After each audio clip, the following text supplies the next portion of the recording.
They say the firstborn in my family is cursed. My father died at 27. My grandmother at 27. My great-grandfather also 27. All of them gone the same way.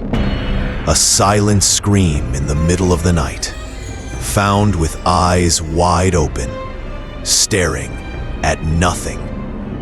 And in 3 months, I will turn 27.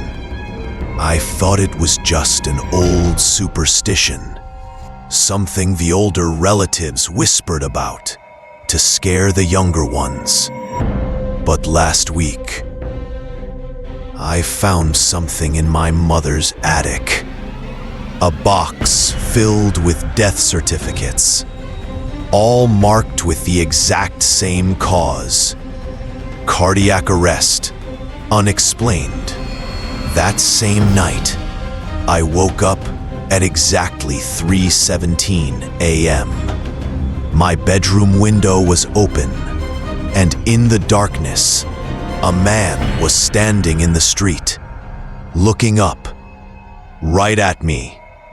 He didn't move, didn't speak, just lifted a finger to his lips, as if to tell me to stay silent. The next morning, I went back to the attic, and the box was gone. My name is Daniel Wren, and I was born into a family that people in our small town only speak about in whispers.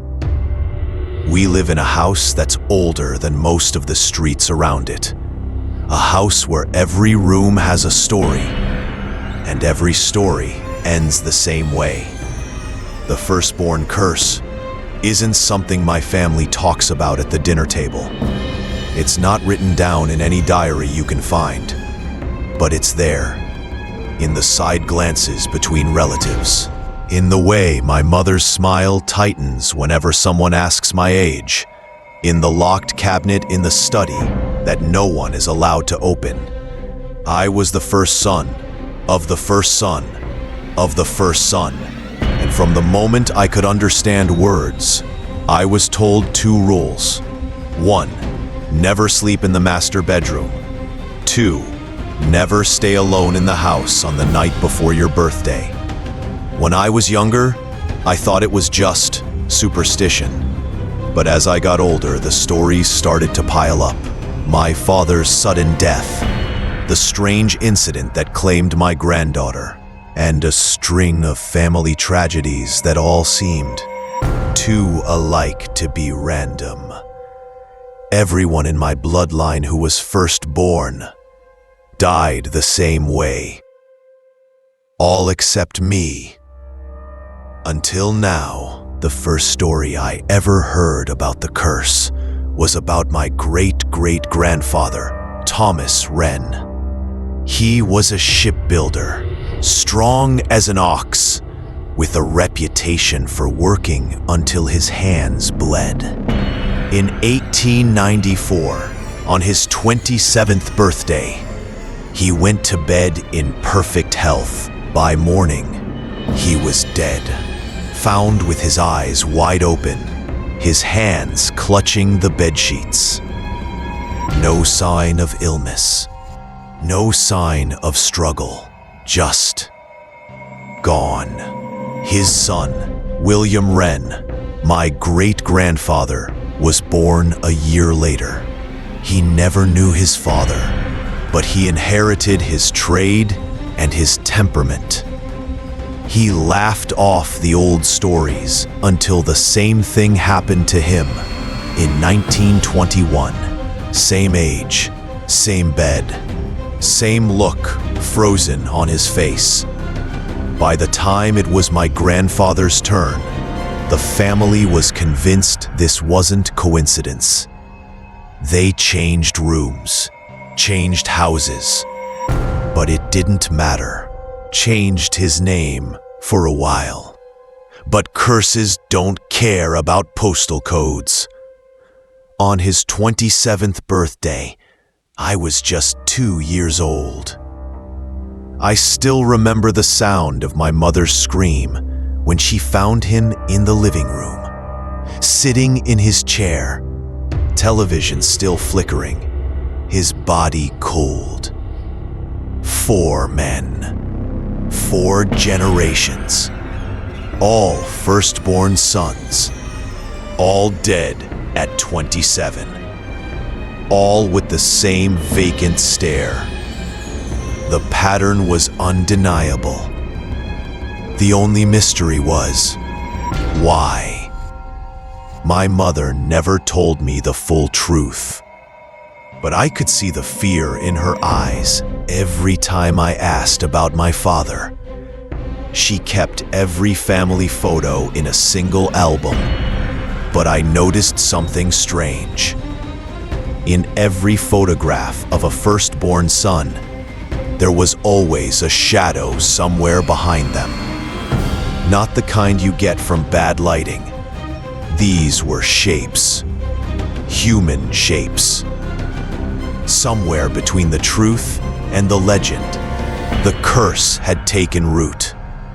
And as I grew up, my birthday began to feel when I was 5, I learned that some houses teach you how to listen.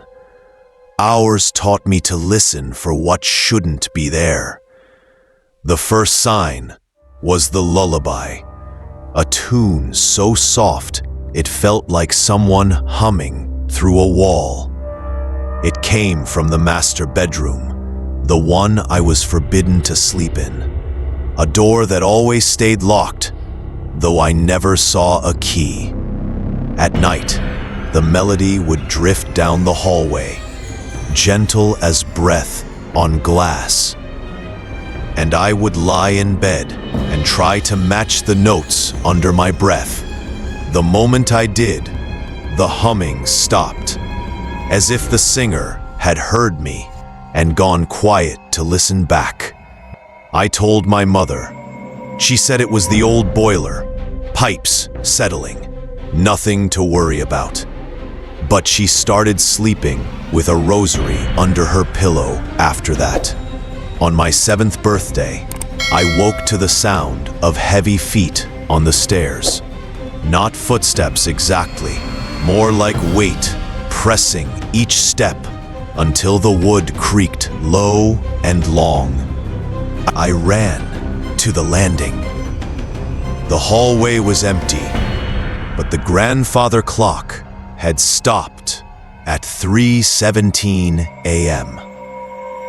When I reached for the pendulum, my fingers came away cold and damp, as if the brass had been left outside in winter. The dreams began shortly after. The same repeating scene.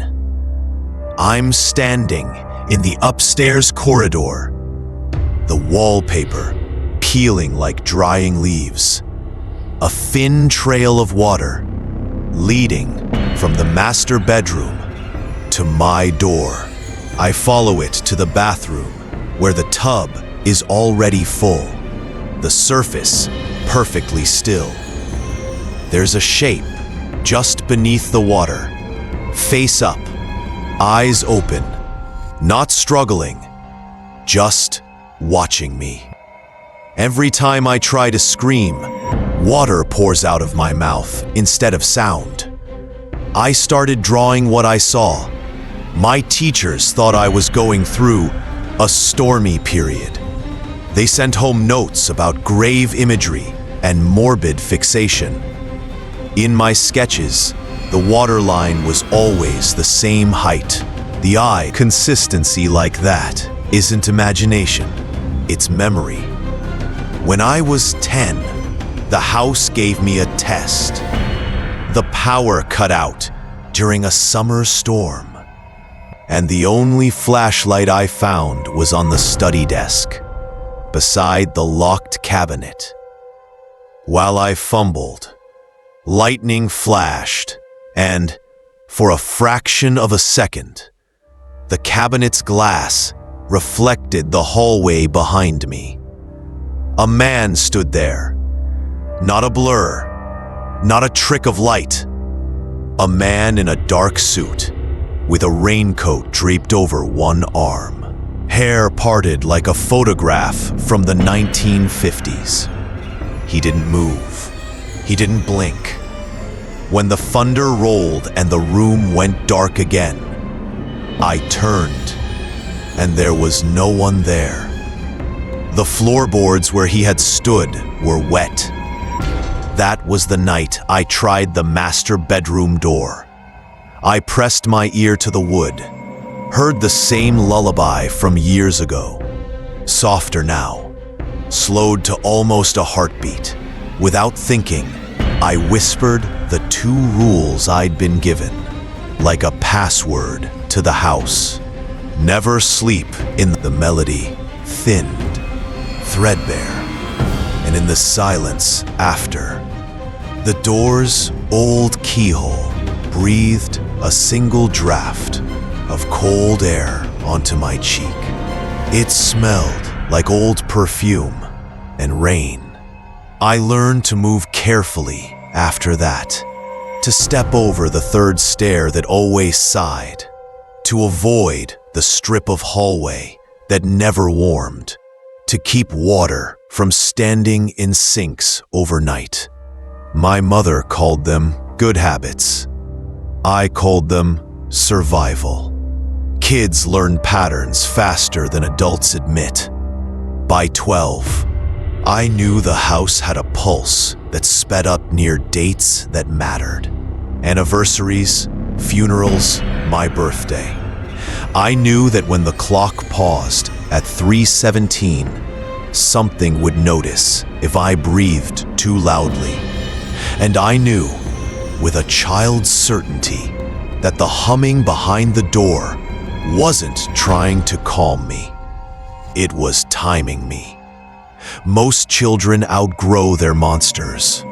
Mine kept time. By the time I was 24, the curse was no longer a ghost story. It was a date carved into my life. 3 years until 27. 3 years until I would either break the pattern or become another photograph in the family album with a shadow at my back. I started small. Old letters, receipts, scraps of paper my mother had kept in shoeboxes. Most of them were innocent. Grocery lists, birthday cards, but in the margins of one envelope, I found a sketch, a symbol I didn't recognize. 3 circles intersecting inside a triangle, with a line cutting through them like a wound. The ink had bled into the paper as if it had been drawn with water rather than ink. When I asked my mother about it, she said it was probably just one of my father's doodles. But she didn't meet my eyes. That night, I stayed up searching old archives online. I found the symbol once in a scanned page from an 1890s town ledger beside the name Thomas Wren. The notation read, "First marked." No explanation, no other marks beside anyone else's name. The next day, I visited the local library. Mrs. Callahan, the head librarian, had been there for 40 years and knew everyone's business. When I showed her the symbol, her eyes narrowed. She took off her glasses, set them on the counter, and told me, in a voice barely above a whisper, that some families in town had been marked, part of old agreements, the kind no one would write down. She didn't know what the agreement was, only that every marked firstborn was collected before their 28th birthday. The word collected made my skin tighten. It sounded less like dying and more like being claimed. That night, I went back to the attic. I'd searched it before, but this time, I pulled up a section of warped floorboards near the chimney. Beneath was a leather-bound ledger, brittle and blackened with age. It listed names, dates of birth, and a final column. The same date repeated for each. 3/17. My father's name was there. My grandfather's, my great-grandfather's, all firstborn, all marked. And at the bottom of the page, in ink that hadn't faded, was my name. The final column was empty. That's when I realized the ledger wasn't a record of the past. It was an unfinished list. Someone was keeping it up to date. The air in the attic shifted, colder now. The dust moving as if stirred by breath. And somewhere, deep in the dark wood of the house, a floorboard groaned, like someone taking a step.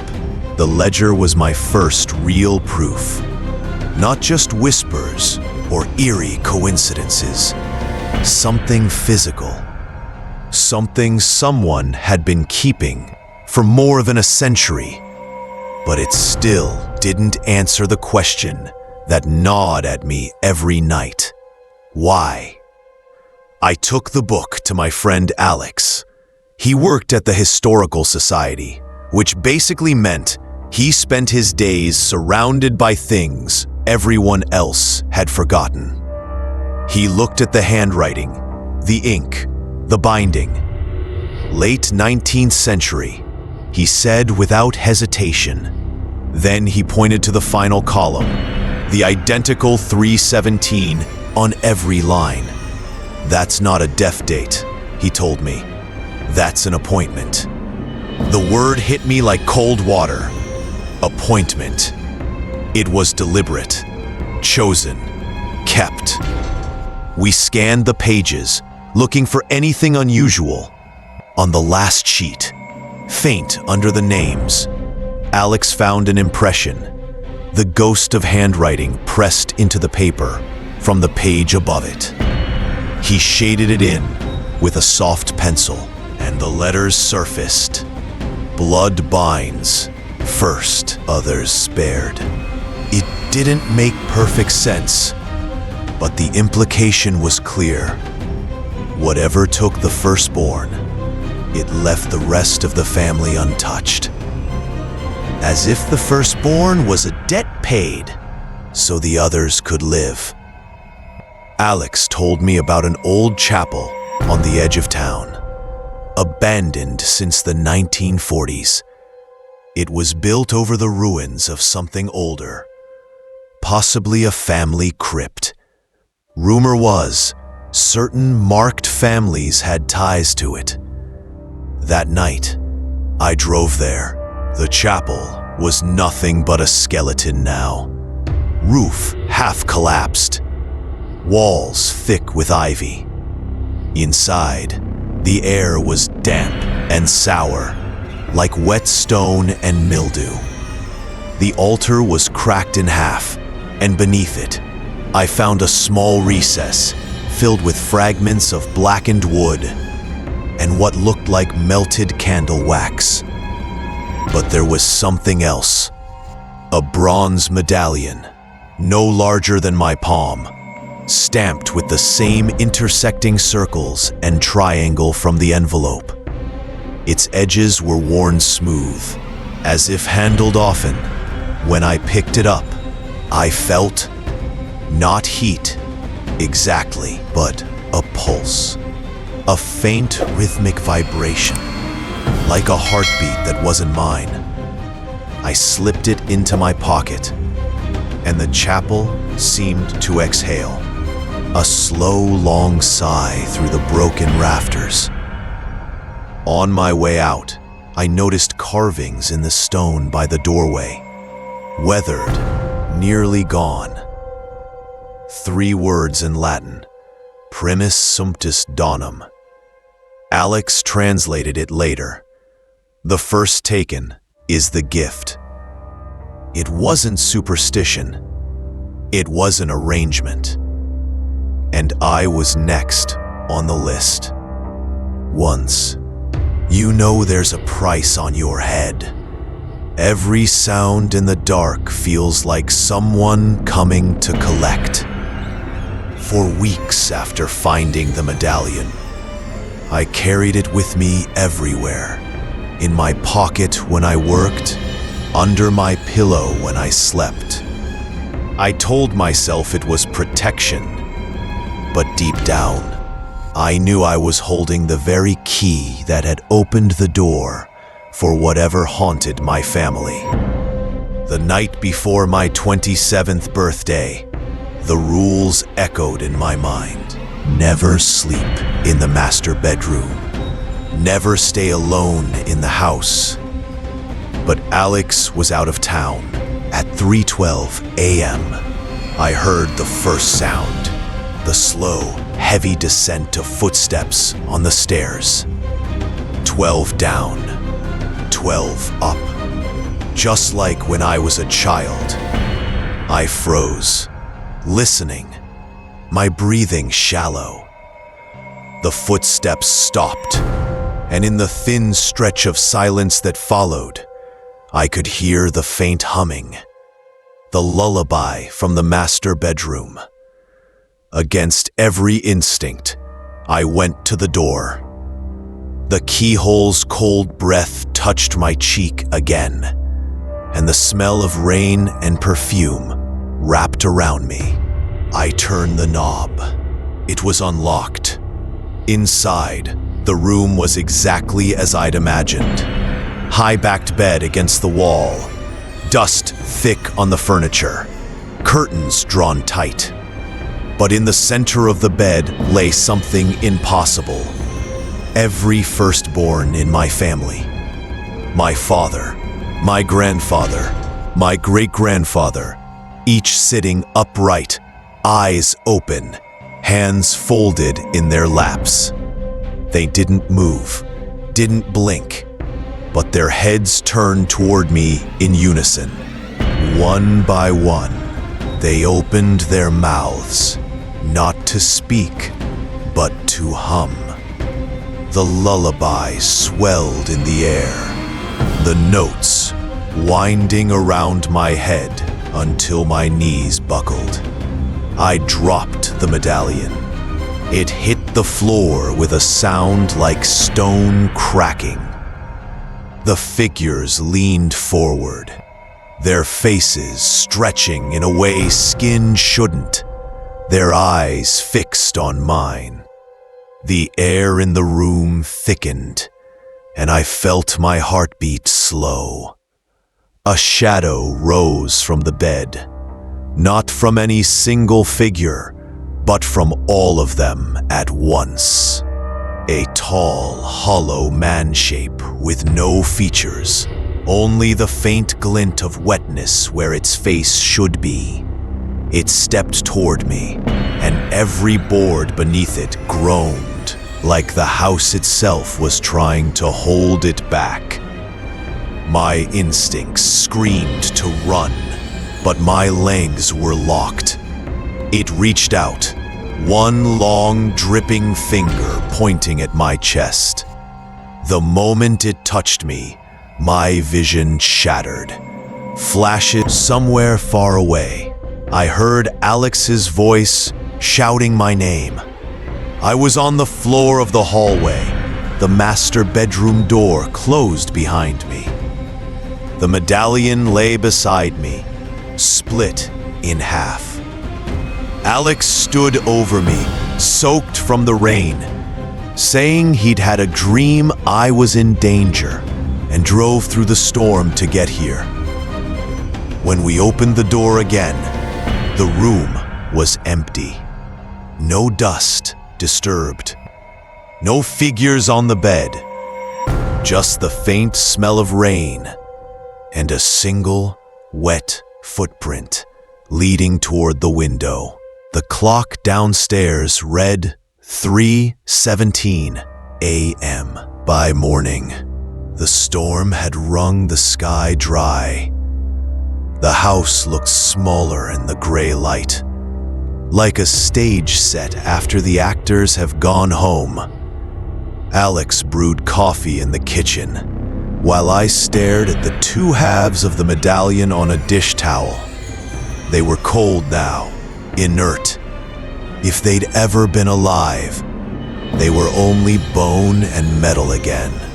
"You should stay with me tonight," Alex said. "Don't be here for your birthday." The rules. They sounded simple the day my mother whispered them to me, but now they felt like instructions for surviving a surgery I couldn't refuse. Do not sleep in the master bedroom. Do not stay alone the night before your birthday. I had obeyed the first. The second had already failed me. We decided to leave. I packed quickly, a duffel bag of clothes, the ledger racked in an old sweater, the broken medallion sealed inside a sandwich bag. The whole time, I felt watched, not from a corner or a window, but from inside the walls, as if the house itself wanted to memorize the way I folded shirts, the exact weight of my footsteps on the stairs. At the threshold, I hesitated. On impulse, I turned back to the master bedroom. Daylight had reduced it to dust and wood and faded fabric. I stepped in cautiously, half expecting the air to thicken again. It didn't. But on the bedside table, I noticed something I hadn't seen in the night. A glass of water, half full, ring of condensation, faint on the wood. The surface was perfectly still. I leaned closer. Under the water, a reflection formed, not mine. My father's face rose into clarity, as if he were looking up from beneath the surface of a pond. His lips moved without sound. Then, just for an instant, the water dimpled and a single bubble escaped, breaking against the glass. I jerked back, knocking the table. The glass toppled, spilled, and in the spreading puddle on the floor, letters appeared. Then the words blurred into a smear as the water soaked into the boards. Alex shouted from the hallway. The grandfather clock had started again, its pendulum swaying with a vigor that didn't match the fragile old mechanism. We both watched as the hands jumped forward, stuttering past minutes, then hours, then days. The dates racing until they landed on March 17th. Not this year, next year. The appointment had moved. We left the house before noon. I locked the door, pocketed the key, and told myself I wouldn't come back. But that night in Alex's apartment, I woke at exactly 3:17 a.m. The room was quiet. The city beyond the window breathed its usual neon lullaby. On the chair by the door sat my duffel, the ledger tucked inside. Something rustled. I turned on the lamp. The zipper of the duffel had opened 3 inches by itself. But dark wetness seeped through the fabric, tiny at first, then spreading. I pulled the bag open, and on the title page, a fresh line of ink had appeared in neat, careful handwriting. First taken is the gift. Exception granted. Debt deferred. Witness, Wren, Michael.